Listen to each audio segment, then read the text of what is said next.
ভ্যানের সেই মরদেহগুলো পুলিশের গাড়িতেই পুড়িয়ে দেওয়া হলো। ভ্যানে মানুষের নিথর দেহ স্তূপ করার একটি ভিডিও সম্প্রতি সামাজিক যোগাযোগ মাধ্যমে ছড়িয়ে পড়ে। গা শিউরে ওঠা ভিডিওটি ছিল ছাত্র জনতা আন্দোলনের কয়েকজন ব্যক্তির। গতকাল শুক্রবার ৩০ আগস্ট রাতে ভিডিওটি ফেসবুকে ছড়িয়ে পড়লে বিষয়টি সামনে আসে। প্রথমে ঘটনাস্থল নিয়ে ধোঁয়াশা থাকলেও পরে একটি নির্বাচনী পোস্টারের সূত্র ধরে বেরিয়ে আসে মূল ঘটনা। অনুসন্ধানে জানা যায়, নির্মম এই ঘটনাটি ঘটেছে সাভারের আশুলিয়ায়। ভিডিওতে দেখা যায় হেলমেট পরিহিত পুলিশ সদস্যদের একজন ঢাকা উত্তরের গোয়েন্দা পুলিশের তদন্ত কর্মকর্তা আরাফাত হোসেন। স্থানীয়দের সঙ্গে কথা বলে জানা যায় ঘটনাটি ৫ই আগস্ট বিকালের। ভিডিওতে দেখা যায় ভ্যানের উপর তোলা হচ্ছে একের পর এক মরদেহ, একটির উপর আরেকটি রক্তাক্ত লাশ। মাথায় হেলমেট, বুকে ভেস্ট পরিহিত কয়েকজন পুলিশ সদস্য ব্যস্ত এই কাজে। মরদেহগুলো ঢেকে দেওয়া হলো ময়লা চাদর আর রাস্তার পাশের ব্যানার দিয়ে। চাদর আর ব্যানারের আড়াল থেকে দেখা যাচ্ছে হাত, পা, মাথা। পুলিশের এমন নিষ্ঠুর আচরণে হতভাগ হয়েছে দেশবাসী। প্রত্যক্ষদর্শী হাবিবুর রহমান বলেন, সেদিন আমরা ভয়ঙ্কর চিত্র দেখলাম। এক পাশে আন্দোলনকারীরা, অন্য পাশে পুলিশ।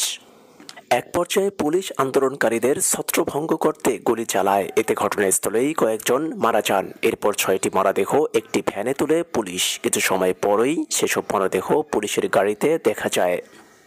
তখন মরদেহগুলো সহ সেই গাড়িটি আগুনে জ্বলছিল। জানা গেছে ভ্যানে মোট মরদেহের সংখ্যা ছিল ৬টি, যার মধ্যে ৪ জনের পরিচয় মিলেছে। তারা হলেন সাজ্জাদ হোসেন সজল, তানজিল আহমেদ সুজয়, বাইজিদ ও সব্র হুমায়ুন। বাকি ২ জনের পরিচয় এখনও মেলাতে পারেনি পুলিশ। স্থানীয়দের অভিযোগ, ৫ই আগস্ট দুপুরে স্বৈরাচার শেখ হাসিনা সরকারের পতনের পর এবং তার দেশ ছেড়ে পালিয়ে যাবার খবরে ক্ষুব্ধ ছাত্র জনতা আশুলিয়া থানা মুখে অগ্রসর হলে নির্বিচারে পুলিশ তাদের লক্ষ্য করে গুলি ছোড়ে। পরে সেই লাশগুলো একটি ভ্যানে তোলা হয়। সেখান থেকে একটি পিকআপে স্থানান্তর করার পর গণহত্যার চিত্র মুছে ফেলতে তাতে আগুন ধরিয়ে দেওয়া হয়। পুড়িয়ে দেওয়া হতভাগ্যদের মধ্যে ছিলেন সাভারের আশুলিয়ার বৈষম্য বিরোধী ছাত্র আন্দোলনে যোগ দেওয়া ১৬ বছরের স্কুল ছাত্র আশরাফুর। তিনি আশুলিয়ার জামগড়া শিমুলতলা এলাকার বাসিন্দা এনাফ নায়েদের ছেলে। আশরাফুর স্থানীয় শাইন স্কুলের ১০ম শ্রেণীর শিক্ষার্থী ছিলেন।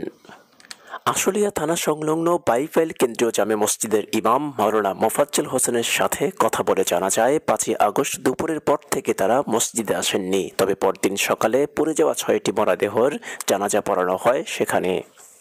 এ ব্যাপারে ঢাকা জেলা পুলিশ সুপার মোহাম্মদ মঈদের সঙ্গে যোগাযোগ করা হলে তিনি বলেন, আজ সকালে ভিডিওটি দেখেছি, এটি অ্যানালাইসিস করা হচ্ছে। আপনারা যেহেতু মিডিয়ায় কাজ করেন, কোনো তথ্য কিংবা সূত্র পেলে আমাদের সহযোগিতা করার অনুরোধ করছি।